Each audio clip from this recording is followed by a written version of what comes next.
did a lot of modifications, a lot of competency we have built because of Sir Ramachandran sir interventions. And we are extremely happy to introduce Dr. N. Ramachandran sir to this gathering for sharing his thoughts about how best we can write a case and get it published. So, sir, I welcome you, sir. Thank you.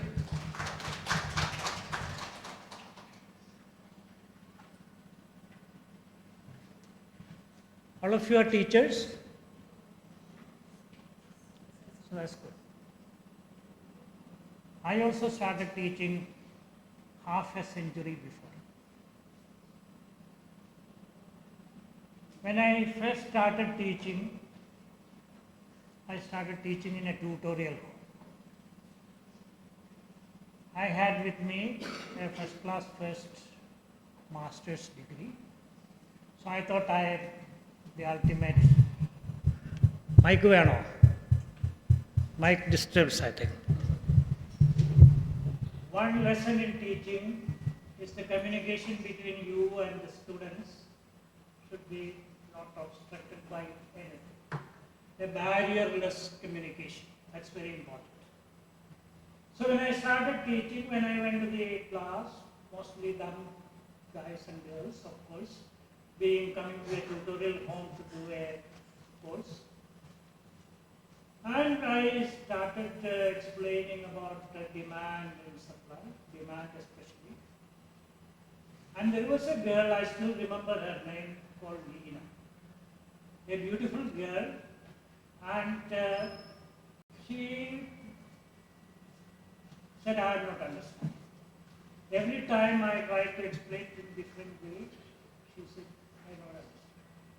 Demand is backed by purchasing power. So that purchasing power part is something which she could not. When I looked at her, I found that she got a big bindi with this thing, and which used to come in packaged bottles like that. So there are 2 or 3 brands. One is very expensive. So I just told her that you go to the ladies' shop and want to pick up a bindi bottle. You have only do this with you. And the brands which you see is 3, 2.5, and the last one is 2. So where is your demand? She said, for the last one. So I said, you understood it. Your purchasing power, you mix with it. So that day, it struck me that all my knowledge is not what is important. The way I can communicate with the students. So that communication part is something which is very important.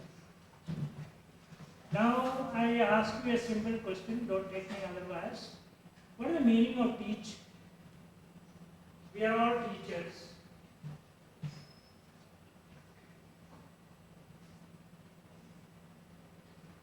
Have you ever thought about this? We all got a notion that coming and standing on the opposite side of the students and giving a sermon is teach. Teach technically is a word which developed somewhere in the medieval English. Anybody knows the meaning?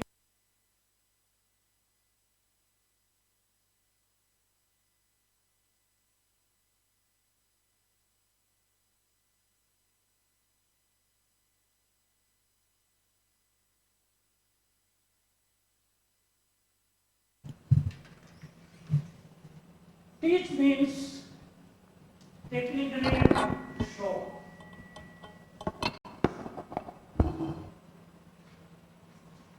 So as teachers, what we are doing is nothing but to show to the learners what is to be learned. So now you can see that teaching and learning is the same coin with 2 sides.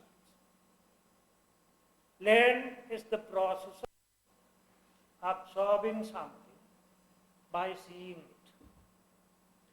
So this definition of what is teaching will tell you about the importance of case as a means of teaching. Like somewhere down the line, we have lost the art of teaching to this sermonizing. And normally the student brain is considered to be a way station, Variyambalam in Malayalam, right? Where it comes through this, stays there till the exam, and it goes out through this. And after the exam is over, you ask anything about what was taught, most people don't remember. So that is not what is required out of teaching. What is required out of teaching is to help the learner to assimilate something and to call it back whenever it is required. It is something like a computer memory which can be recalled and accessed. And that accessing process is what a teacher should help the students to do. So helping the students to amass a lot of things stored for a temporary period is not teaching. And you will find that the student who earns the highest grade in the class need not be the best student.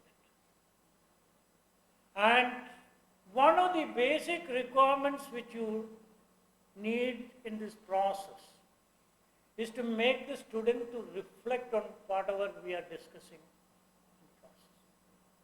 And that discussing part, they need to relate. In abstraction, there is only very few people with intellectual capability to assimilate things in abstraction. And that capability may be something which is native to somebody, but it is not core. And that is where relating it with a story is something which is very important. Now, somewhere in the past when I came back to Kerala and somebody from a university wanted me to have a look at their syllabus. I saw the syllabus describing all this learning objective, etc., now all those things. And there are topics listed, and at the last item there was one more topic which is case discussion. I was wondering what is this case discussion as one more element. Because there is nothing called a case discussion which can be taught in a course. Actually. Case is not that something which is to be taught distinct from what you are teaching. And using a case is a means of making the students to connect with what you are discussing. And this is not something which is new. Even though it became very popular since the Harvard had a sort of a evangelical approach to case as a method of teaching. Last 100 years, Harvard was propagating this case method of teaching. But that is not something which is new, which is discovered by Harvard either. Being Indians, all of you might have read Panchatantra. Is there anybody who hasn't read Panchatantra? What is Panchatantra? They are nothing but a series of case studies covering a whole lot of knowledge, which is very interestingly put. And all these stories have a lot of relevance in terms of teaching those 5 brats who were not amenable to any sort of teaching. So that sage who thought about writing Panchatantra, he was writing case studies. So that gives you the first lesson in writing a case study. Make it interesting. Like when you try to teach something, that it is very important in making the students to get attracted to that. In the United States, there is a national educational evaluation program, which actually evaluates the outcome of the education system collectively for different regions and so on. There, they hold these test to evaluate what they have learned in the 4th grade, 8th grade and 12th grade in the school.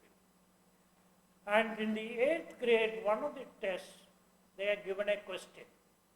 There were 1,128 army men to be transported from one place to another. There are buses which can carry only 36 people in a bus. How many buses you need to transport them? What will be the answer like? Yeah? You need a calculator to do that. That apart, 60% of the students answered 31 buses, remainder 12. That actually showed one of the basic features of our teaching system. 60% of the students answered perfectly right. That it divides, the number divided by 36 will give you 31 and remainder 12. So that is where, when the student is not connecting to what we are teaching.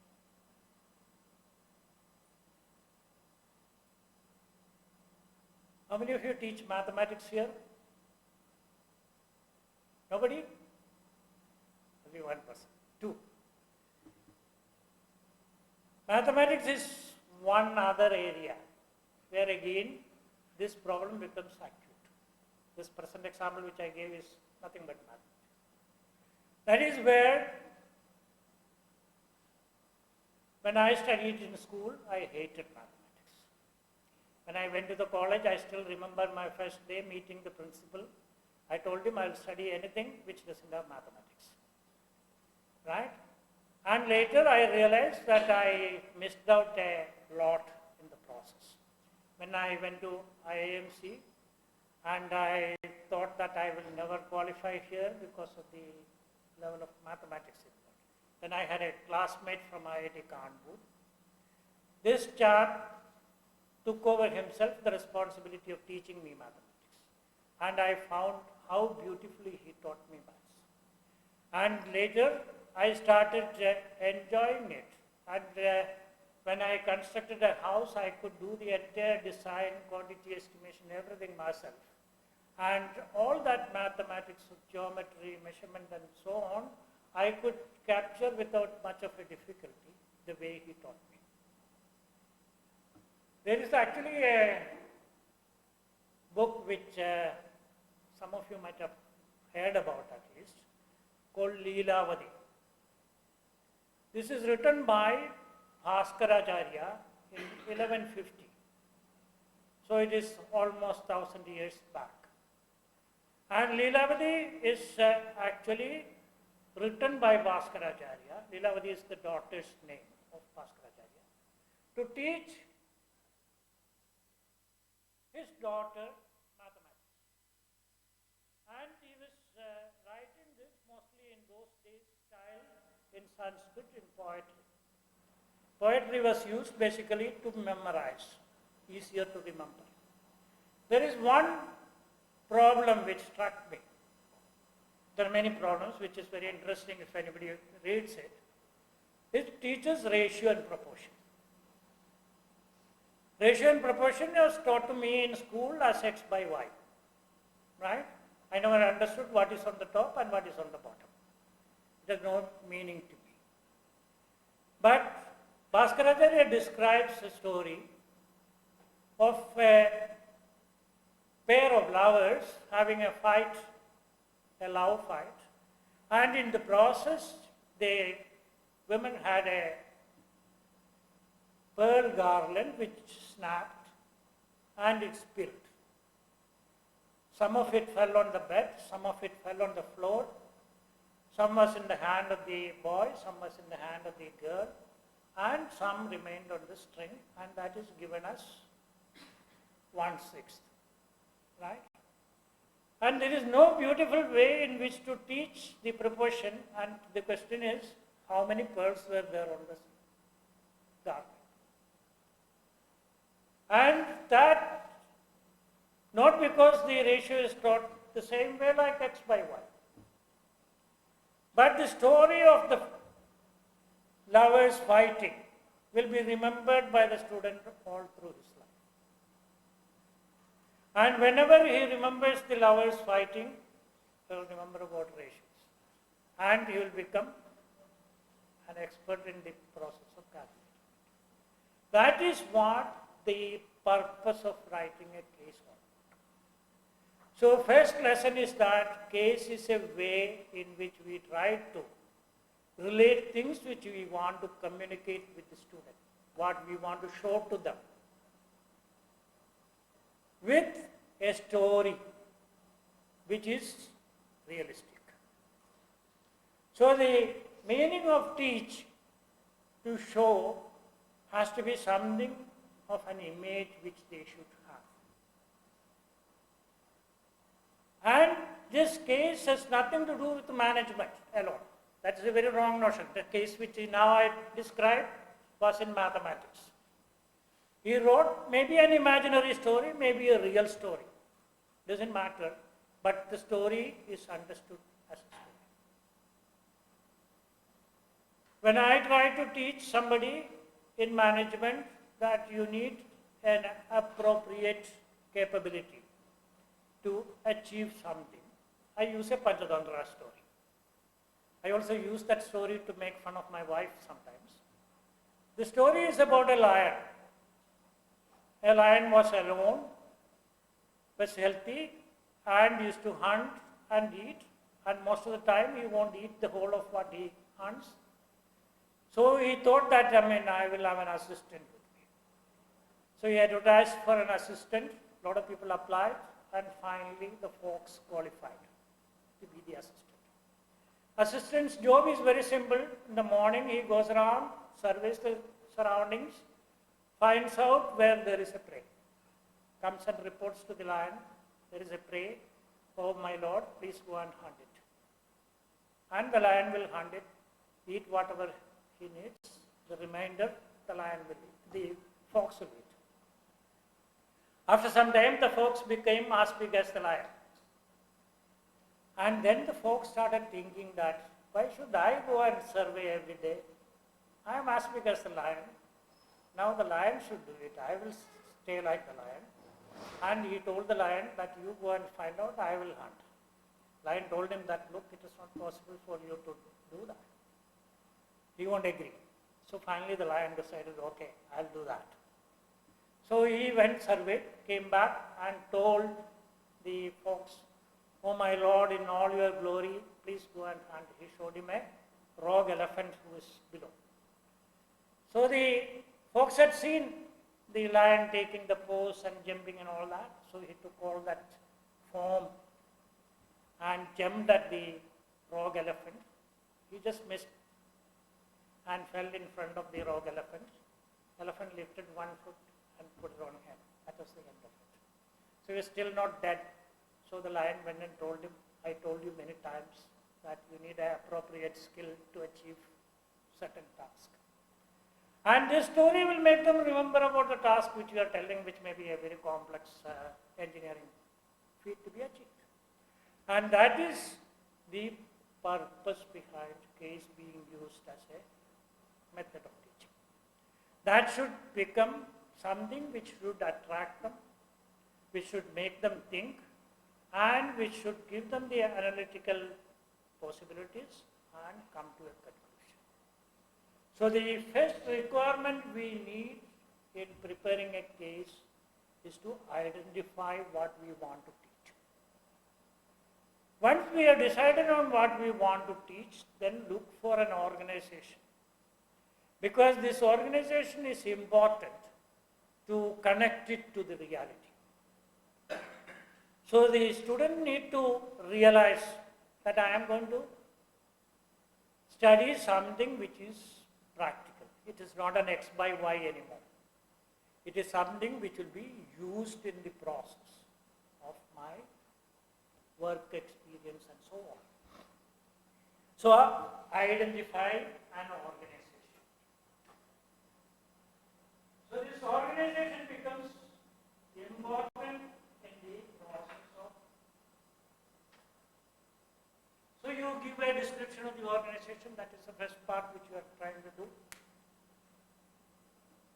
Now comes the second part of it. How many of you are good in theatre? The process of acting? No. Ultimately, teaching is a sort of acting, right? You need to pick up the art of acting. What is acting after all? It is communication. It is something which you try to convey to the audience, right? And it is originated, or as it is understood, it is originated in Greece, and where mostly it started with the tragedies, because tragedy is something which actually got empathy, which connects you to the people. And they have defined the whole process, and one of the most important requirements of the stage was that of what is known as a scene. This word has been changed in English to the scene which you have now. In film and all that you have scenes. Scene actually is the background whenever the theatre starts. And the scene puts you into the context. So when you write a case, the first thing you require is this dramatics. Prepare the scene. That organization, you create a context in which the story is to come. And that can be done depending upon your creativity. The first part about the organization is factual. What is that organization? What is the nature of it, and so on, what business they are in. Second is the scene, where what you want to teach. It could be anything which you want to teach. And this scene should set the basis for that. Here a bit of history will be very important. How what you are going to teach developed. I used to teach accounting. It's something when I studied which I never liked. But somehow I used to always score because of the mechanical process in which I did it. But when I went to IIMC, there was my self-preservation instinct, as you put it. Everybody, one of us have that. How do you make a mark different from others? That gives you a sort of a signature identity or brand equity or whatever you call it these days. I found that accounting was the most disliked of subjects taught in IIMC. An advanced course at the time when I went there was only 5 students. Maybe some hardcore guys who will not go anywhere else. So I was working with the senior professor who was teaching accounting. So I was also his teaching assistant. So I realized that what is the problem in his teaching. He was a very good accountant, a professionally qualified accountant who worked in multinational corporations and so on. But what he lacked is that he could not connect this accounting to the people who were our students. Most of them were engineers and who will not accept anything which you say it is like that without a rationale behind it, and so on. So I thought of reworking on this course. That was a time when I had also an enthusiasm that I should become a good teacher. So I was investing a lot of time in researching and finding out how to teach things and so on. So I started, I told him that next year when we teach this course, I will start the course. He agreed. And he was fairly a lazy person, so he was very happy that I will do the teaching. First class, I went to the class and there was 140 students from different walks of different areas, most of them from IITs. I asked them first question, do you know the year 1498?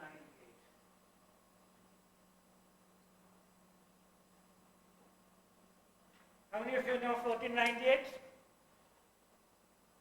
All Malayalis should know 1498. Eh?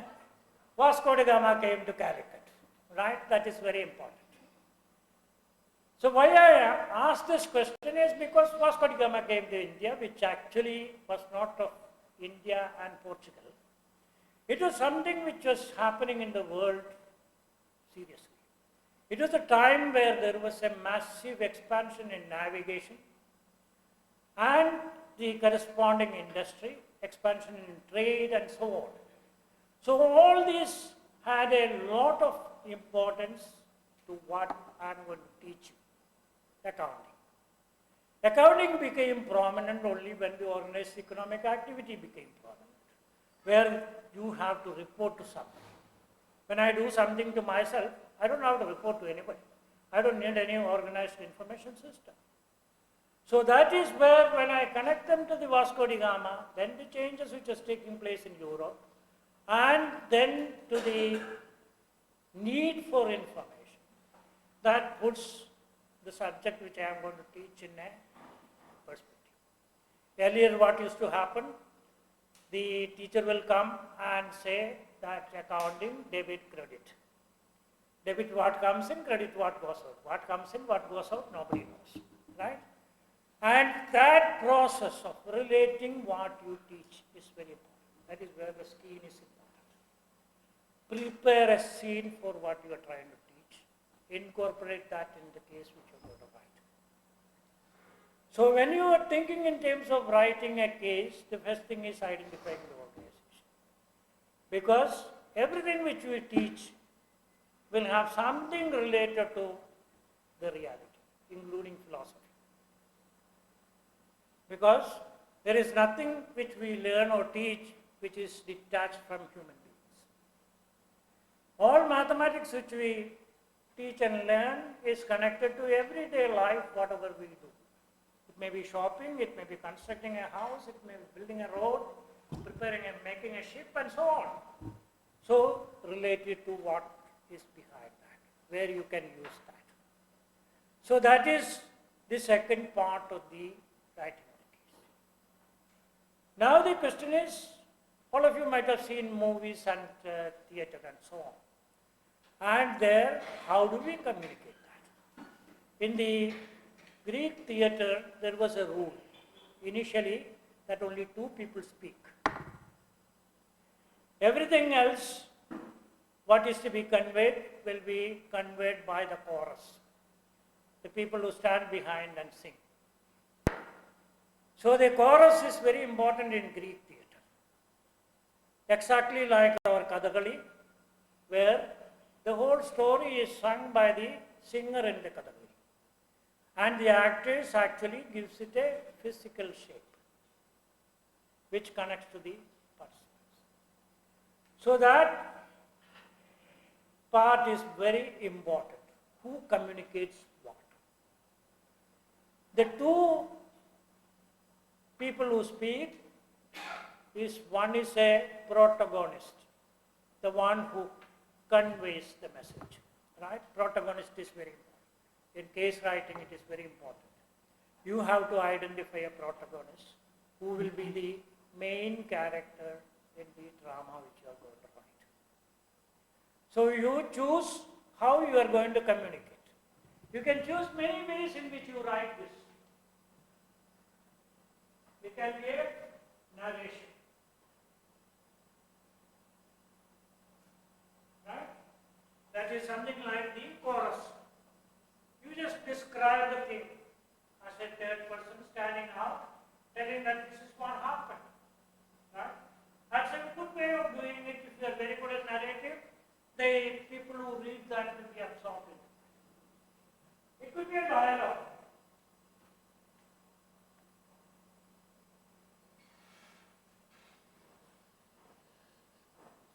Dialogue literally means that. Dia means to.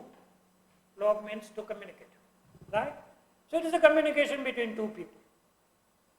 That is, it is like normal drama which you might have read, that one person says something and the person says something, and so on. It could be many people also. And the dialogue is a good way of telling that, so that people will try to identify the ideas with each individual. So there is a meaning to the idea. Idea is connected to the proponent. So that is very important in the teaching. Students will try to identify that. And then you can have the problems. Problem doesn't mean that everything, something which has to have a solution.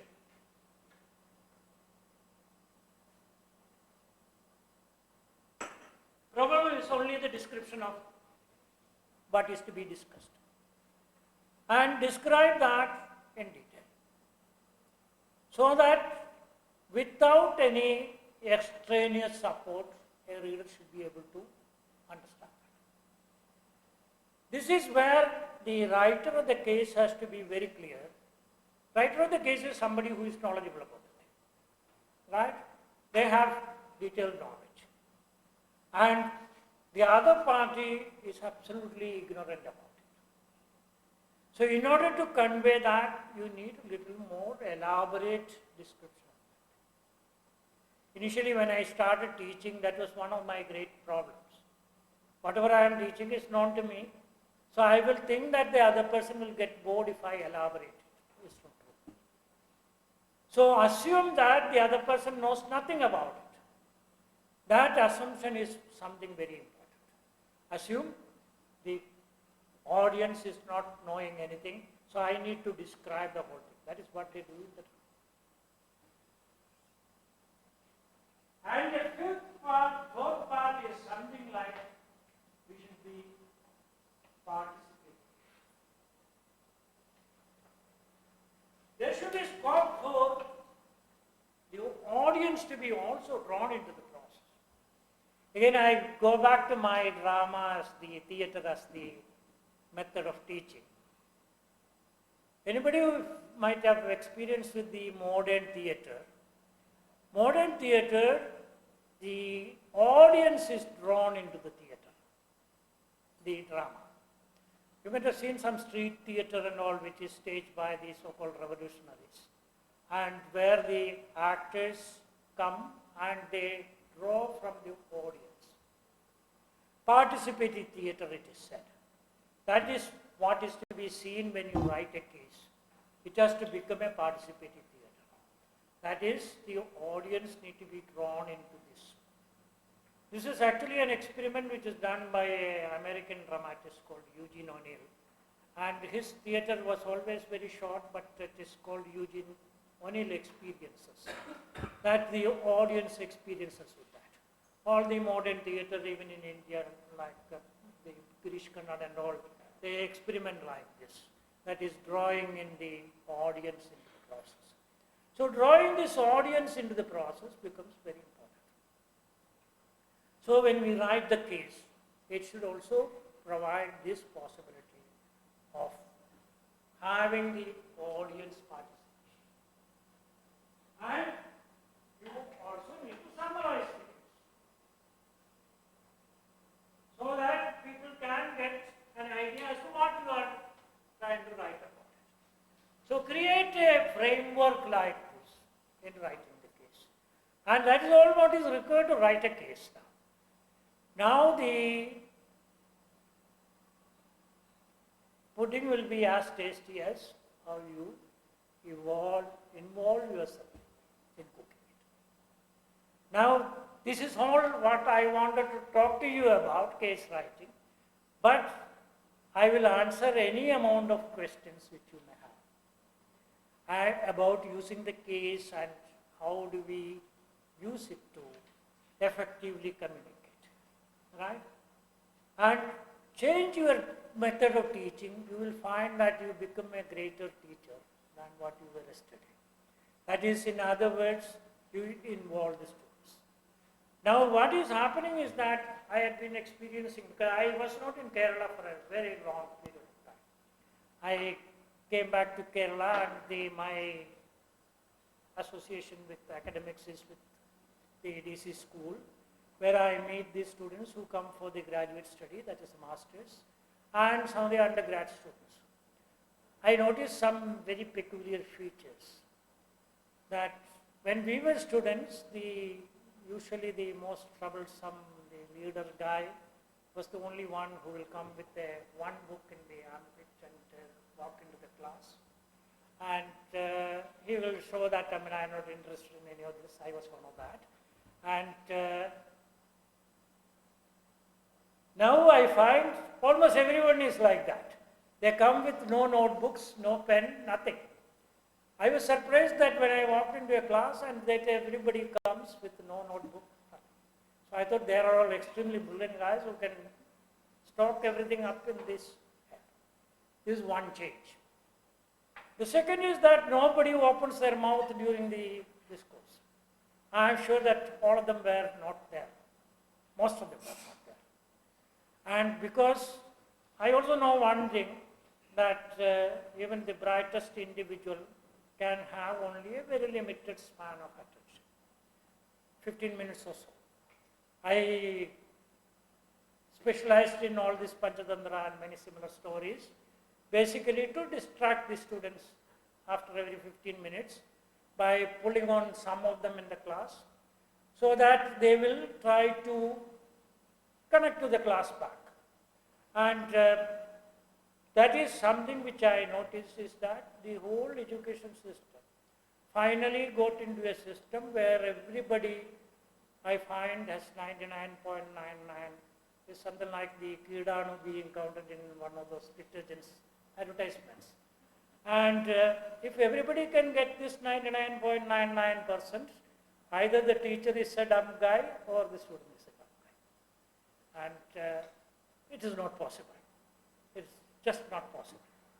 And the reason is that that change in the education system has made a system of neither the showing nor the learning.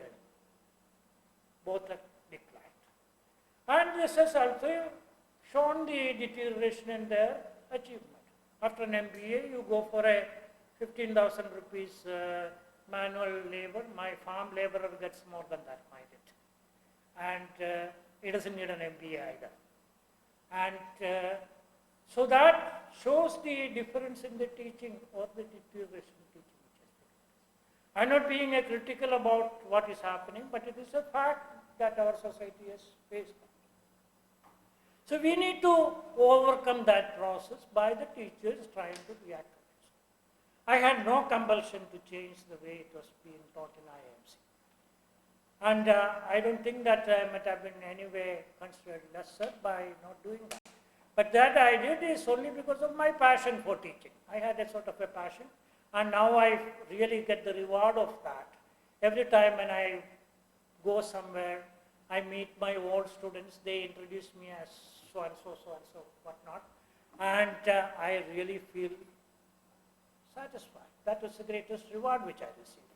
And that's all because when a student after 30 years remembers some teacher by name and some of the incidents in the class, I think the teacher might have been successful.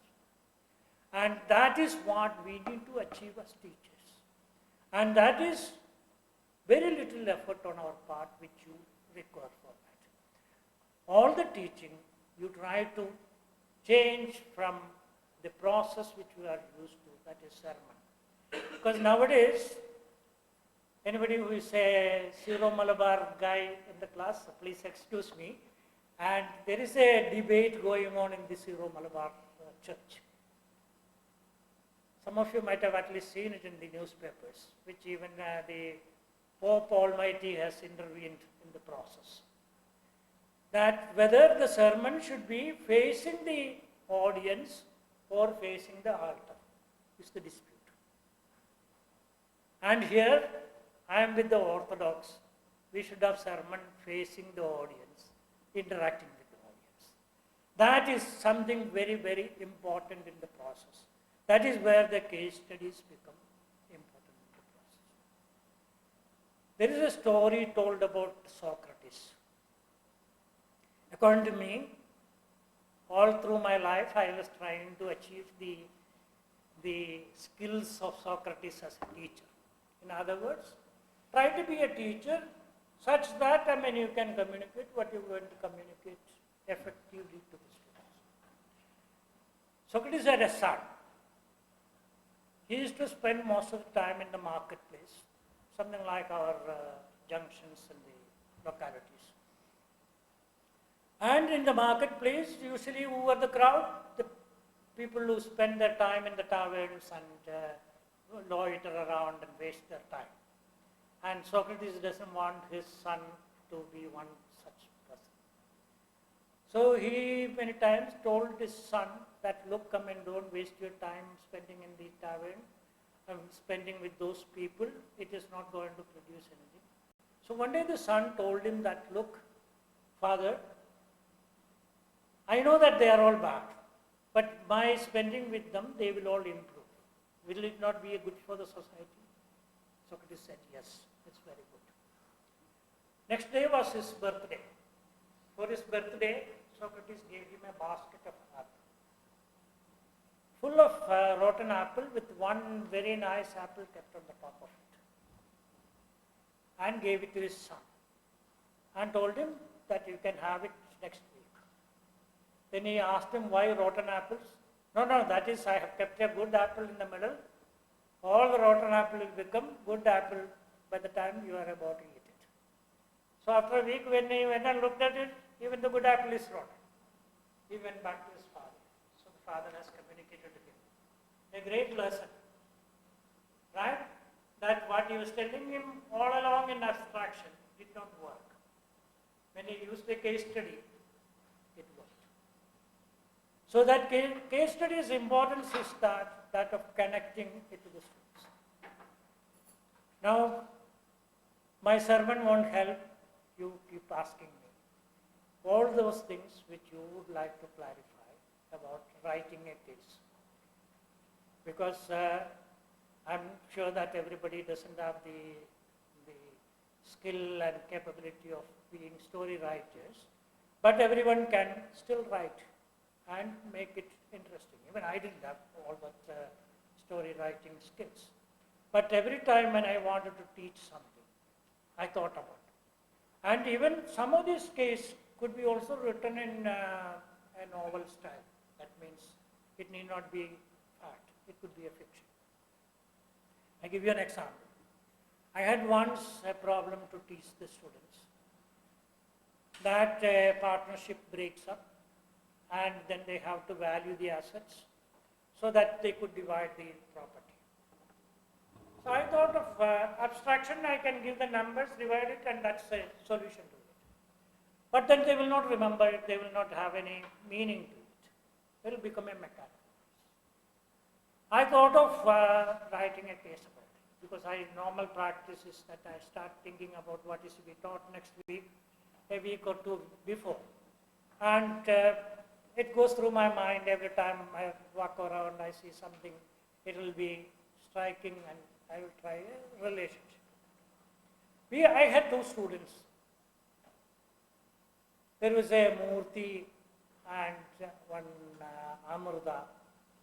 They were good pairs in the class, and normally in our IMC culture, there are a lot of them pair, and some of them do end up permanently, and some of them will break up by the time of the last semester. And this is this normal story. So these two were very thick friends, and everything they will do together, whatever studies, whatever it is. So I thought this is a good name to connect it to the class. I had a client who had given me this assignment of a breakup to be valued. So these two I connected, because my client's case I cannot put it to the class and make it public, because it is something very private. So I used the information from my client's information. I made a story about Murthy toys, which I have later on added in my textbook. And Murthy toys is about the business being built up by Murthy and Amrita. And they flourished for some time, then the marriage broke down.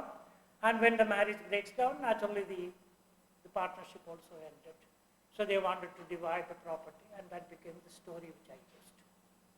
And it was a roaring success in the class. One thing, because the students could connect it to Murthy and Amrita. Not because of the story. It is something like that Bhaskaracharya story which I told you. That when we use a story, This is how the student gets attracted to the process. That case discussion became very lively in the class because everybody wanted to poke at Murthy or to Amrita. They all became very active in the process. Otherwise, they may not have been. A drab business of valuation of property in a division of property in a business situation. So, try to use this story and also involve the students in the process. That's what I said, the participative theatre. These two elements will make your teaching brilliant, right? Questions?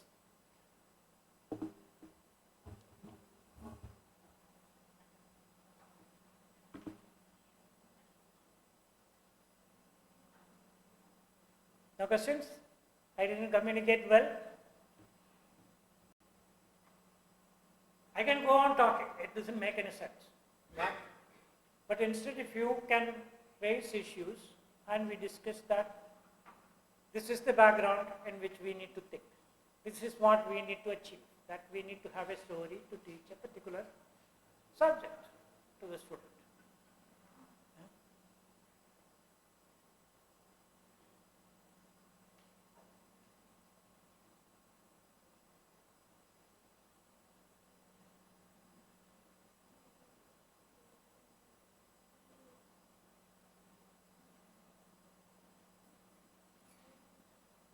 And also don't have that idea that this is something which is useful to management teaching. It is useful in medicine, it is useful in law, it is useful in architecture, it is useful, most useful in mathematics because I have a fascination for mathematics. And it is useful in history, it is useful in everything which you think of. And if you can create that connect to the students, the archaeology. And that is where our teaching has to become different. And of course, this should start from grade 1 or even preschool, as I put it. And that is, it's not happening. Actually, there was a lot of changes which was taking place in Kerala ever since the 50s, mid-50s actually. I am actually one of the beneficiaries of the school teaching changes which was brought in the mid-50s. I always pride saying that my school was one of the best teaching experiences I had, but college was not. And then there came the EPDP and other things which also connected it to the students, even though political critics, because if any party brings it in Kerala, it becomes a big issue, the others will start making fun of it, because most of them are illiterate or semi-illiterate. So making fun of it is the easiest way without understanding it. And, but those were actually great experiments in teaching. And that is something which we have missed out in our process of teaching. To give you another example, I got a grandson who is in grade 1. He lives in England. He came to my home in Idiki last summer. So he was very fascinated with the farm. Actually, the cows, we have mature cows, the small, very cuddly sort of cows, 4 or 5 of them. And he became also very fond of them. And then when he went back, his teacher asked him, what did you do for your summer? He said, I spent the time with my grandpa in his farm. Then teacher said, you should describe that to your classmates about it. They have a process of show and tell. Show, that is basically teaching. And then he asked his dad to get all the photographs made into a A4 size sheet with all this collection of his coming to the farm, the coffee being dried, the cow being fed, cow being milked and everything. And he kept that on a small stool. I got the video of that, that is why I am describing it. And he took one and showed the background, said, this is my granddad's farm. He grows coffee, he got a lot of cows there. And then he took the next slide. These are the cows. Cows are being fed grass, and then he shows the grass which is given to the cows. Mind it, most of the urban children, they have never seen the cow being fed. And then one guy intervenes and tries to pick up one of his show things. Then he said, "You go sit there." So he could manage the class. That guy who was disturbing, he could manage the class. I was really impressed. I told him that, you have your granddad's genes as a teacher. In other words, that is something which is very important in making the students to connect to what they are learning. So we need to develop or change the teaching, the way we were teaching. And mind it, I have never taught the same way, the same subject all through when I taught it for many, many years. And that actually makes it non-boring to me. If I do the same thing again and again, and it becomes very boring.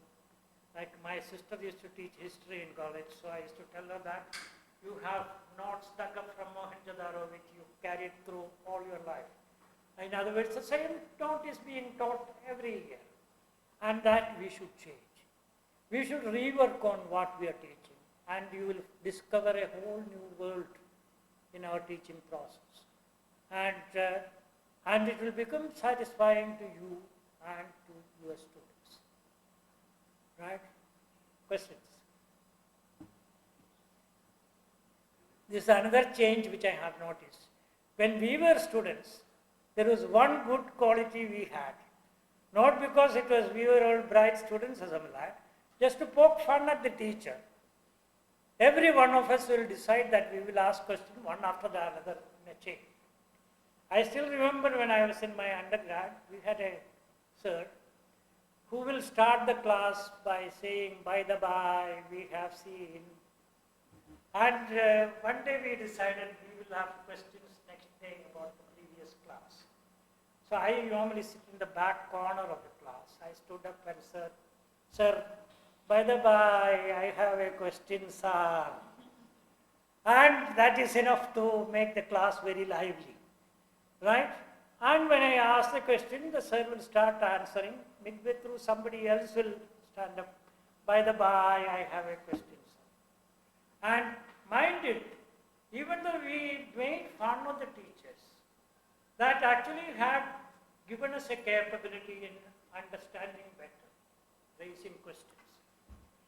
And when I left the college, we have a customary practice of going and meeting the professor, head of the department. And everybody goes, meet the professor, he will give him valuable advice for life and the rest of the life and so on. So I was also the last one to go and meet him. And when I went to him, he told me that, very good, that you will become a professor in your life and you will suffer for all that you have done in the 3 years here. That was the boon which I was endowed with. And I am very happy about the boon. I never suffered. Rather, I did enjoy my life as a professor.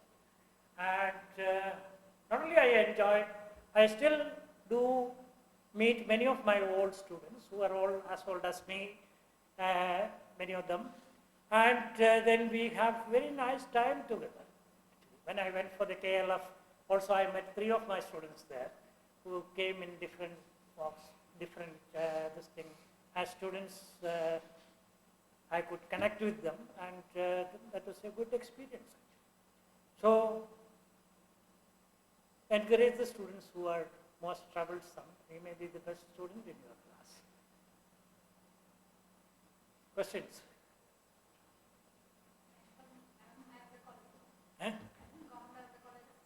Government Arts College, yes. Ayurveda College, oh, very good. I had a cousin who used to be a principal of one of the Ayurveda colleges once.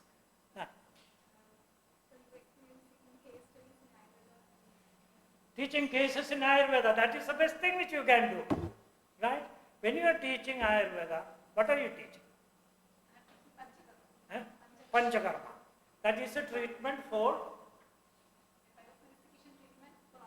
physiological and mental and whatnot. Okay, I know that. This is precisely what you do, is that when you teach this, that every patient is different. Ayurveda is a scheme of, I may be wrong because this is my ignorance which I am going to talk about.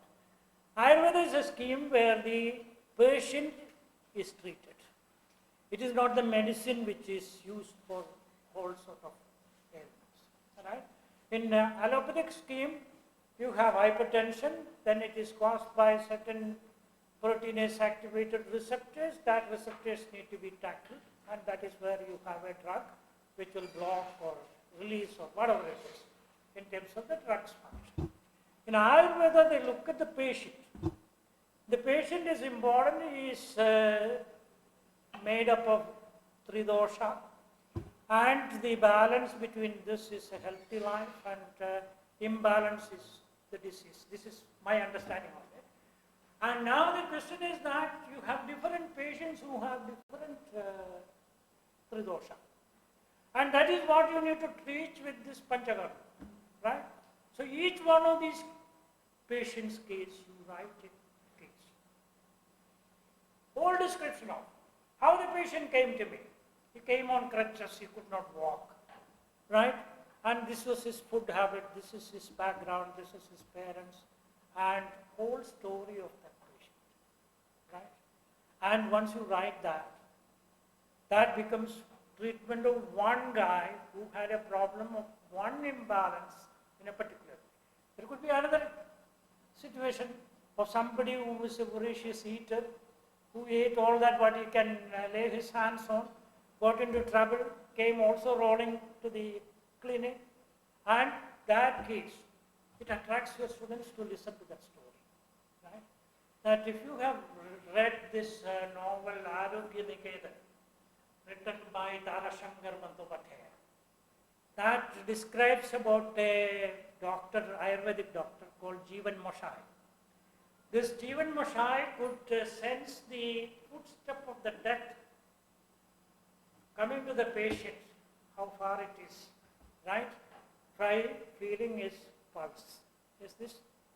And that description, it's a case study also about this thing. And Ayurveda actually it was also taught with these case studies. I remember stories about a Vaidya who went to a patient to see him. And you see a lot of peels of peanuts in his room. So that gave him the trigger that this guy eats a lot of peanuts all through the day. So that could have caused some problem with him. So that is how you trigger the surroundings of the patient. So in the case study, describe these things. Use this to introduce the subject. The content could be conveyed through the case. So a dozen cases on a dozen different patients with different conditions to be tackled.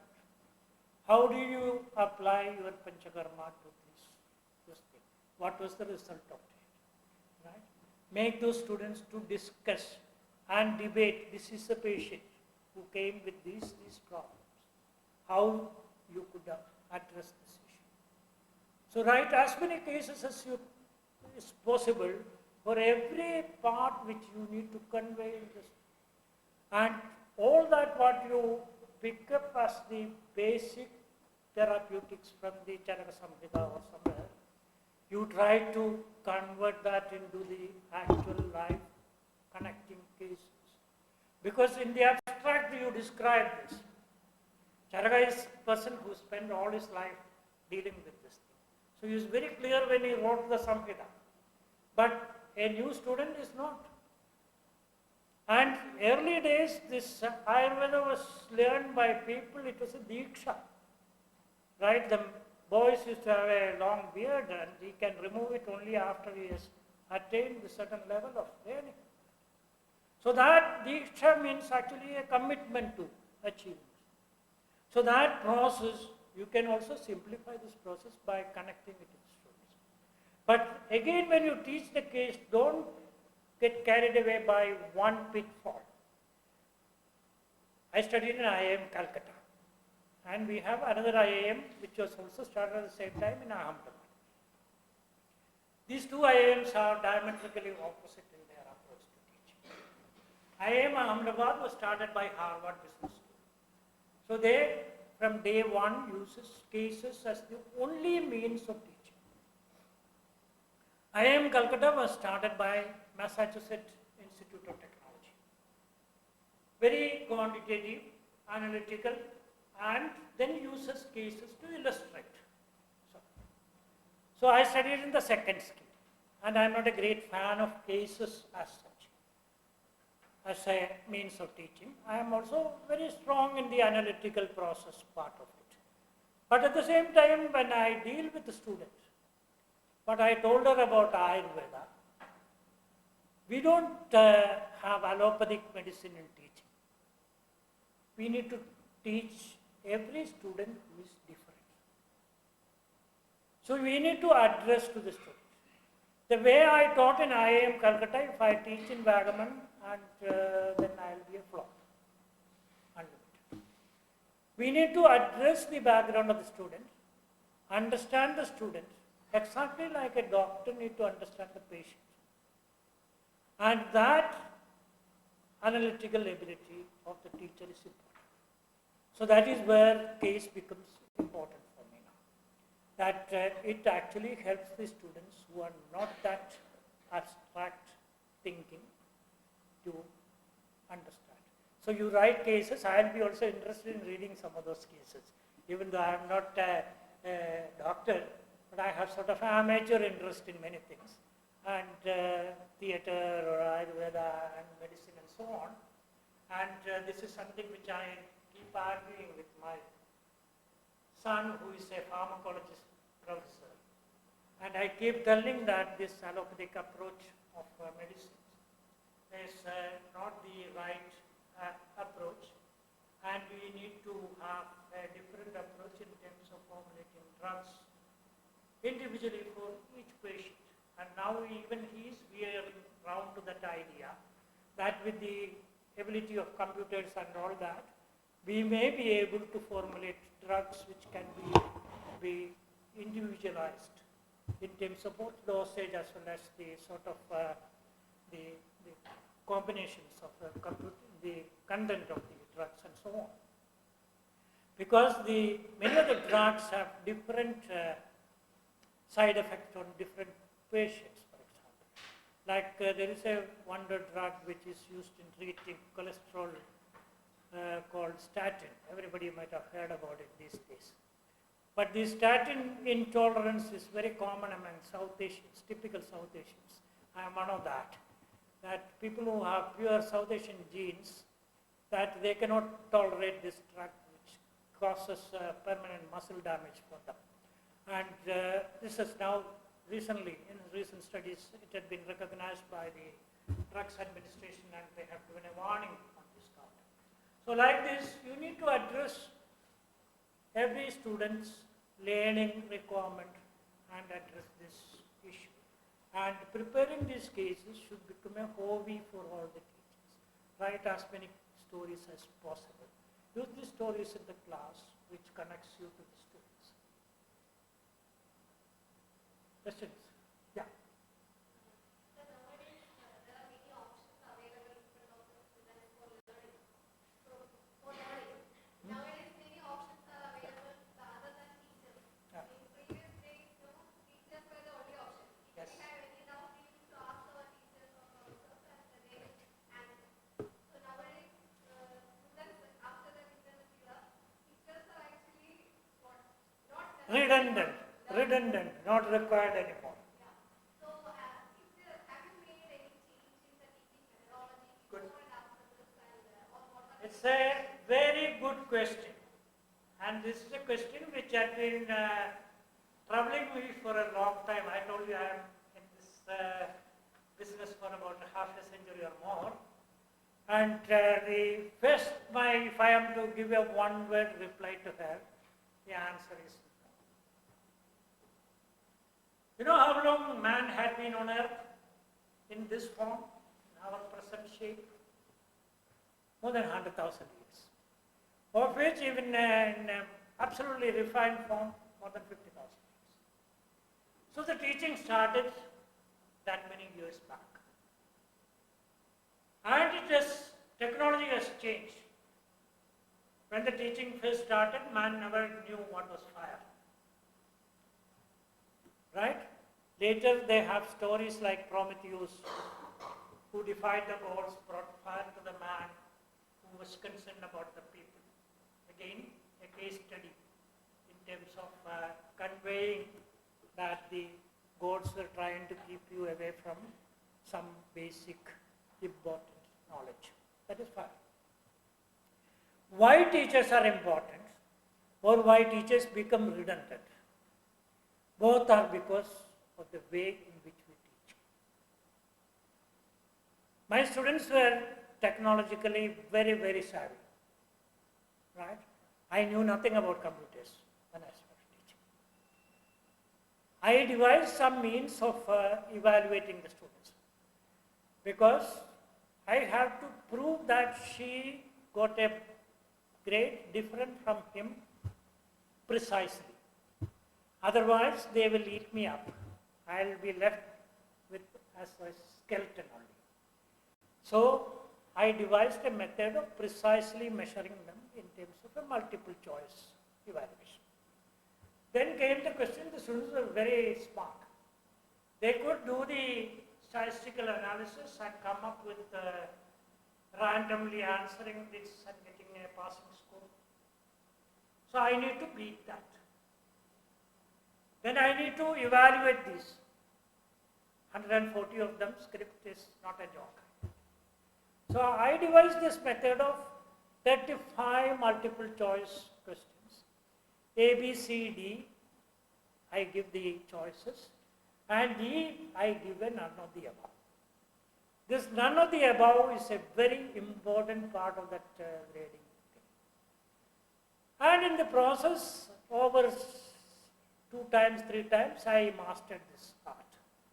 And which I continued all my life and which precisely measured them because the students will, even for a half a point, they will come and argue with you. I still remember some of them arguing with me 3 hours for half a grade point.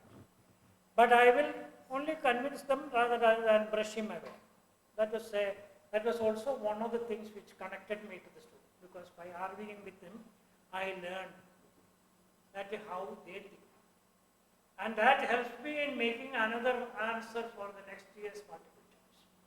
Because every choice which I give is based on what they may think about that particular problem.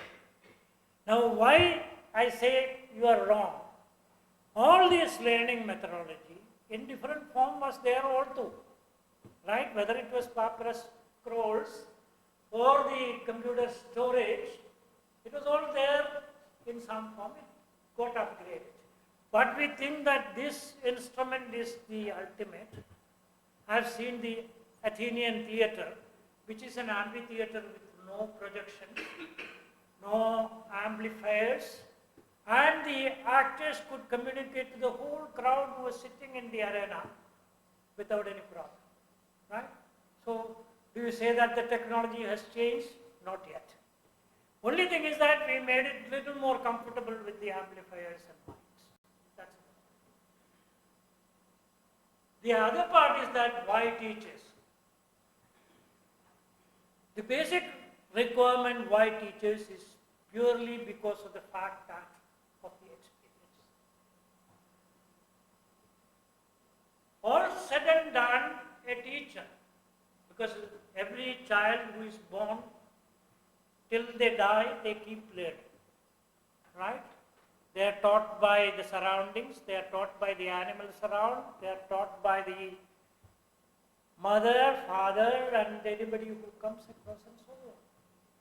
All these gadgetry cannot replace that. For the simple reason that the gadgetry provides you something which you go and find out, isn't it?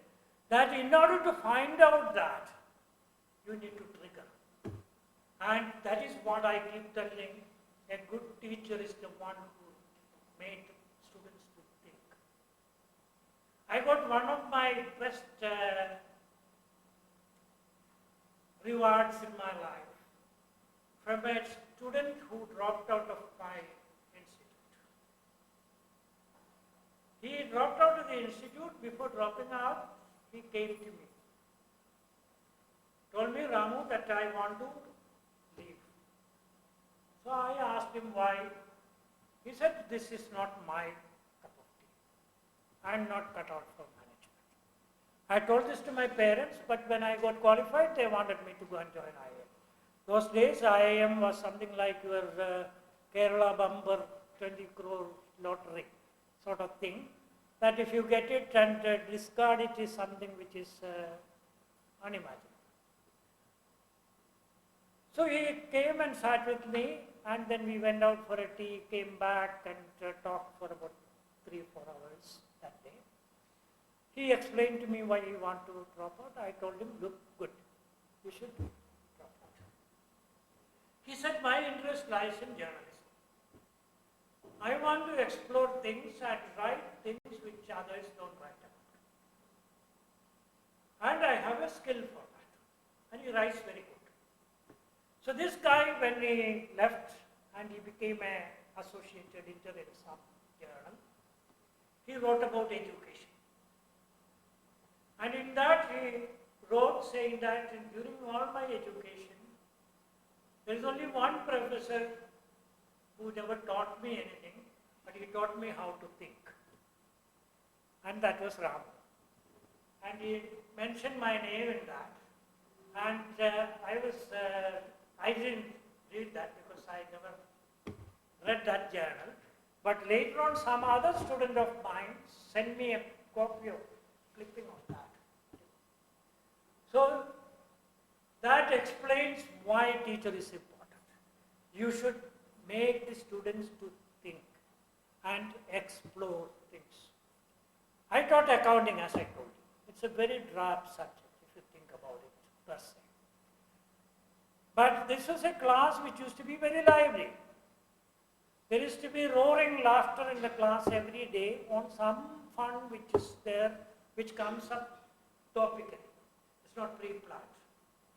And my students used to call that I want to listen to Ramu's parables, and even those guys who are passed out, whenever they are free during my class hours, they will come and sit in the class, because there may be a different story, so that is the attraction of that. So that is what is important for the teacher.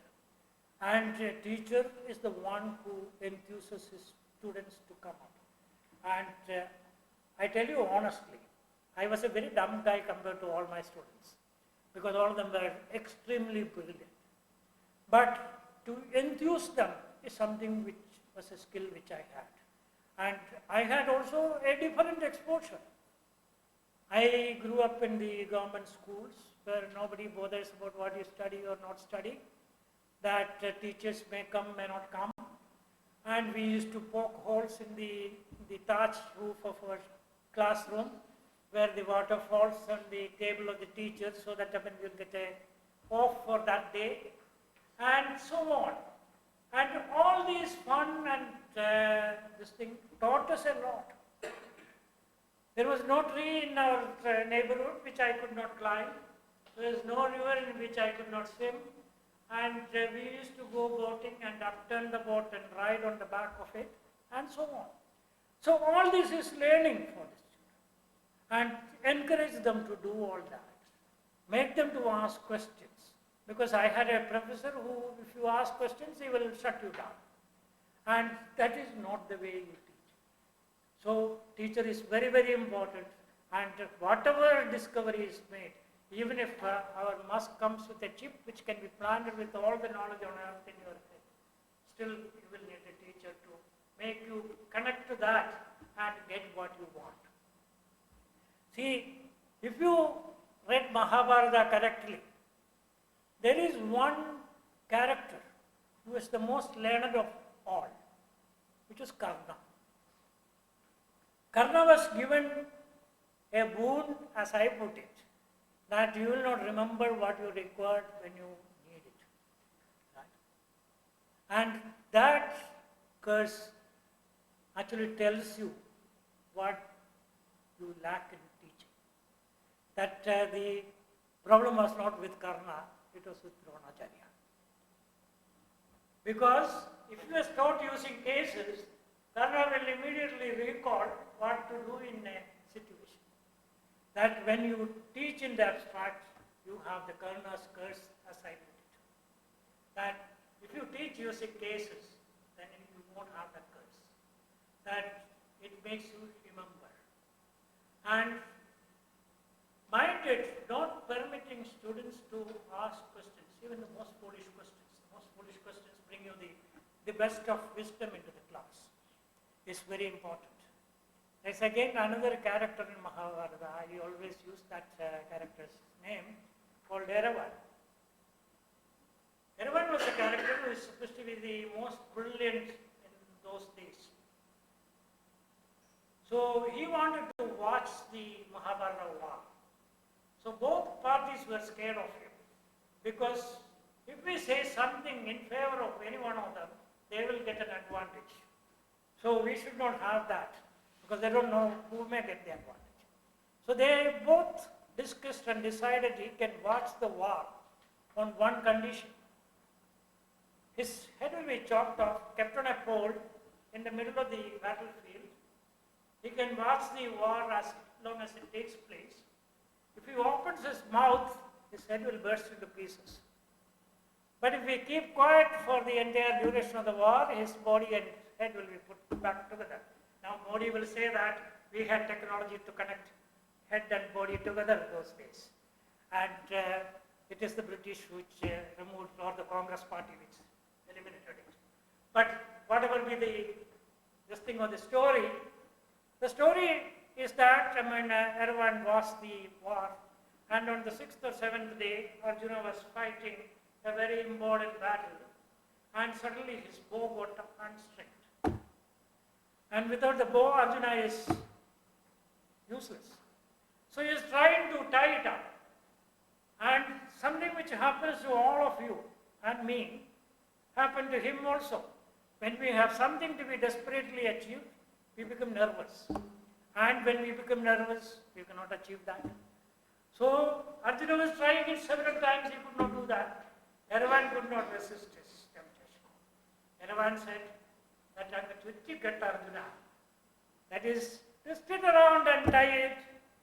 And I picked this up from another thing, I'll tell you that story also. And Eravan said this, Arjuna could tie the bow and win the battle, and Eravan lost his head into smithereens. I heard this story from one of the best teachers which Kerala had, called Chakyars. How many of you have heard a Chakyar Pootu? A good Chakyar is one of the best teachers. That is a good lesson which you can learn how well to teach something. What Chakyar tells is all the mythological stories, but he conveys it by the participatory theatre which I talked about, by pulling people who is in the audience. I use the same thing. When somebody asks me a question which may be funny or foolish, I say that Buddha got wisdom when he sat below a banyan tree. You get wisdom sitting below a fan. And that connects the class to the question and then to the problem. So don't think that teachers are irrelevant. Teachers are very important. Only thing is, we forget all the technology. We need to make ourselves relevant. And like any profession, you also need to have that self-preservation instinct, that we should not go redundant, and that our not going redundant is by making it more meaningful. Questions?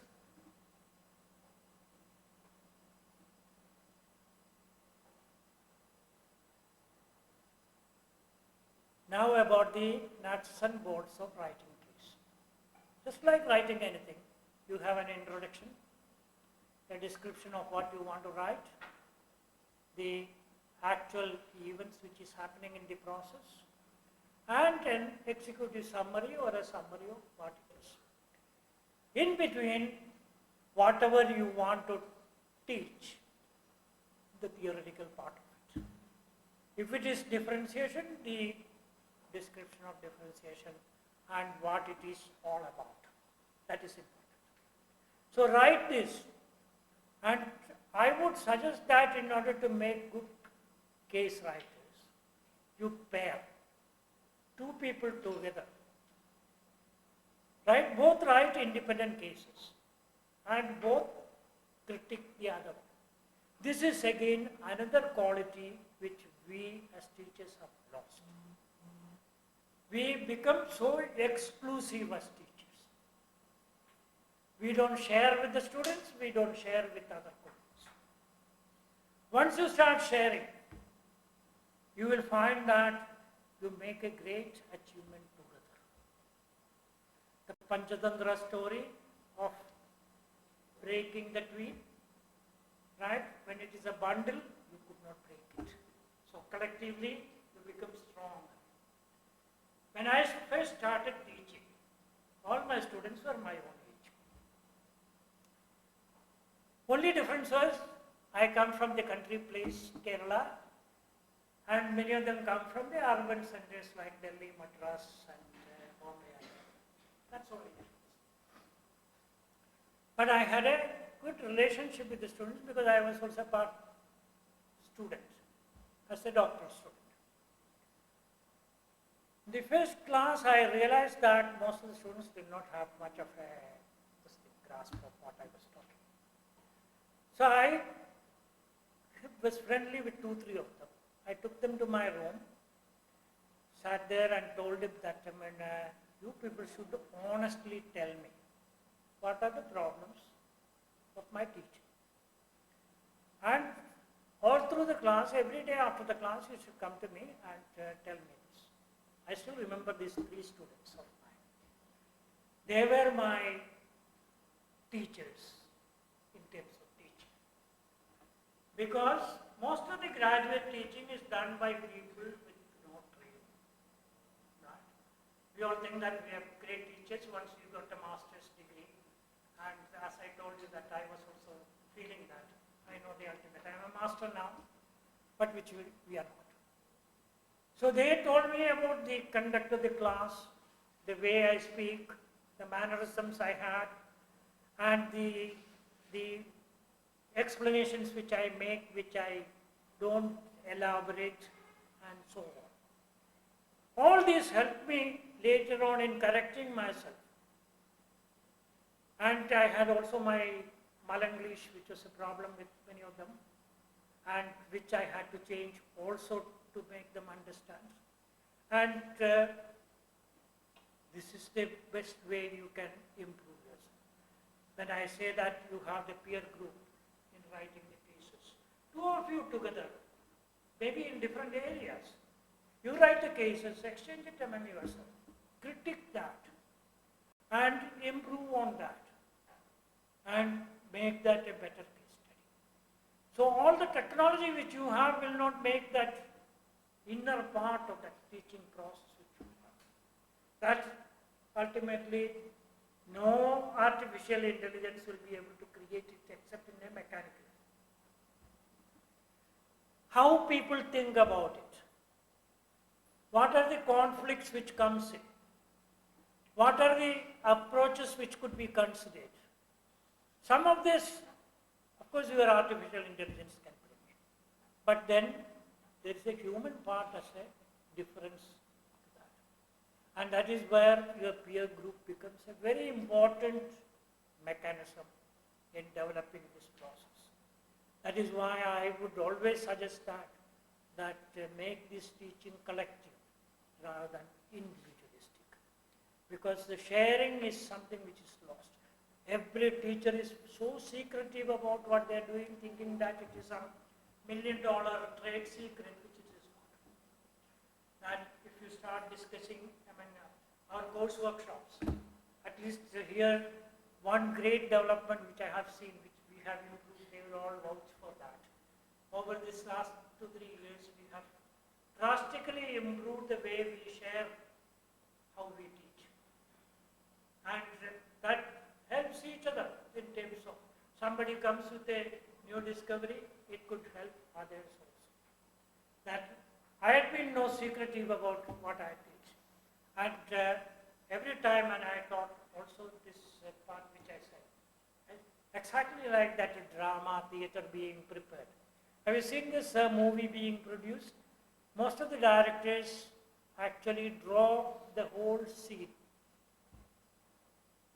That becomes the basis for their shooting. As teachers, you should start developing this, that particular scene. Every class is a scene that being written. I started doing that. I wrote that, I gave it to the students in advance when I go to teach. And that became my textbook. And when it was published by McGraw-Hill, they wanted it to be made into so-called technically correct and so on. So some of them wrote that the introduction of the book to the public, that this book actually is written in that, what is that, I forgot for a while, the hierarchy in which the teaching happens. What's this person's name? Bloom's taxonomy, right? That this book meets the Bloom's taxonomy. I never heard about Bloom at that time, and neither knew about taxonomy. I don't know what oxymoron it was. But then I went, and when I saw this, I asked my wife, who is an education theorist, and asked her what is this Bloom's taxonomy. She explained to me the 6 steps in which the teaching takes place. And anybody who teaches will have to do that even without Bloom's taxonomy being superimposed on that. That you need to explain it from the beginning. That is where I said start with the history and end with what you want to teach. That the progression of that actually will be also unraveling the knowledge. Questions?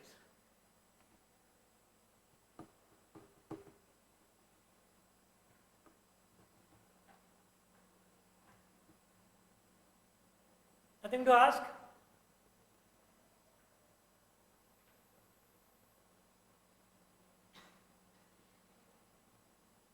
How many of you have written a case? Nobody. Start doing that first. Because however much you get lectures on writing cases, it will not help you. It's like swimming, it is like driving. You have to get into that act in order to get it. Do that. Write your class, as I said. Make it a habit to prepare this scene. Tomorrow I am going to teach this. Just write it down what I am going to teach. What will be the class like from beginning to end. I even used to write the jokes which I may crack at certain stages in the script. Right? Because my purpose is to make that particular acting a success. And how do we make that act a success? Whatever is possible. And mind it, there is no holds barred. There are a lot of things which I used to tell in the class, nowadays may not be politically correct. Right? People may take objection to it as racist, sexist, and political and whatnot. But I never had a problem with any one of these. But one of my colleagues used to say, Ramu can get away with blue murder in the class. That is, I can say anything and get away with it. But many of them say the same thing, it may be objected to by the students. And that is where the difference comes in. That students should realize how the teacher is interacting. That if I am not making fun of somebody, but I am still using them as an example, it is perfectly valid. And I have a story to tell you about teaching this. Once I was talking about something very serious in finance, and which normally theoretically may not come to that same conclusion, but a practical business person will decide differently. So I asked this question to the class. Everybody came with all sorts of answers. One girl who was sitting somewhere in the back stood up and answered it perfectly correct. So I said that should be in your genes. Because she was a Marwadi girl, and hence, since being a business community, There's something which a normal business person will think like. So she immediately looked at her jeans, tapped it, no sir. And that became a good joke. And any other case, people might have taken objection to it. But that is where you try to connect with the class and prepare the script, act it out as an effective theatre personality. I'm not good at acting. I can't sing. I can't even I'm a very nervous speaker. But in the class, all this keeps away. And that actually is something which we should cultivate. And her question, please remember, make teachers yourself as relevant. And making that relevance is by connecting to the students and making them think. Make them think. If I made you think, then I think I have succeeded. Otherwise, I am a flop. Thank you so much.